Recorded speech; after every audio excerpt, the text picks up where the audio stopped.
కుమ్రంభీంజిల్లా భారీ వర్షాల వలస తాత్కాలిక వంతెన కొట్టుకుపోవడంతో గ్రామస్తులు ఆందోళన వ్యక్తం చేస్తున్నారు. వంతెన కొట్టుకుపోవడంతో గ్రామస్తులు ప్రాణాలు అరచేతులు పెట్టుకుని తెప్పలపై వాగుతాడుతున్నారు.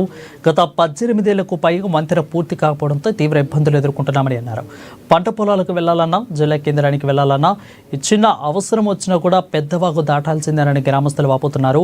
మిగతా సమయంలో అయితే వాగు దిగి వెళ్ళిపోవచ్చని, కానీ వర్షాకాలం వచ్చిందంటే ప్రవాహం ఉధృతంగా ఉంటుందని అన్నారు. ఇకననే వంతెన నిర్మాణ పనులను పూర్తి చేయాలని గ్రామస్తులు కోరుతున్నారు.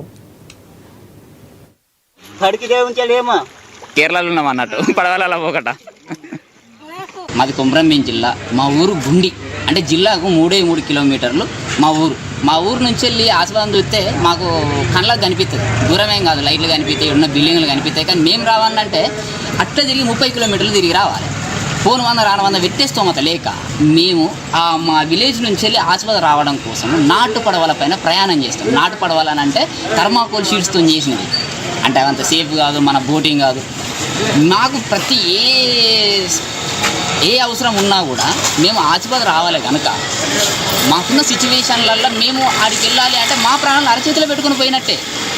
అక్కడ ఎలాంటి ప్రమాదం జరుగుతుందో తెలియదు.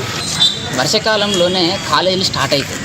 వర్షాకాలం రాగానే ఇప్పుడు మా గుండి గ్రామస్తులు విద్యార్థులు కాలేజీ పోవాలంటే వాళ్ళ ఇలాంటి ఇబ్బంది అంటే ఫుల్ బాగత్తే ఇట్లకెళ్ళి రాలేదు. ఇక నాటు పడవల మీదకి వెళ్ళి రాలేదు. అట్లా తిరిగి పోవాలంటే మా ఊరికేమో బస్సు రాదు. మా ఊరికి ఎందుకు బస్సు రాదంటే మధ్యలో రోడ్ లేదు. రోడ్ అంతా దుబ్బ రోడే. ఆ దుబ్బ రోడ్లలో బస్సులు నడవదు.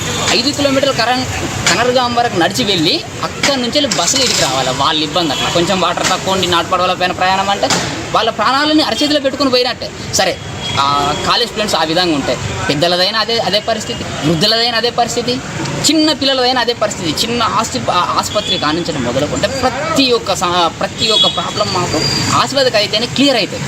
కానీ మేము రావాలంటే మాత్రము మా సిచ్యువేషన్ ఇది. అది నేను 5వ తరగతిలో ఉన్నప్పుడు స్టార్ట్ చేసిన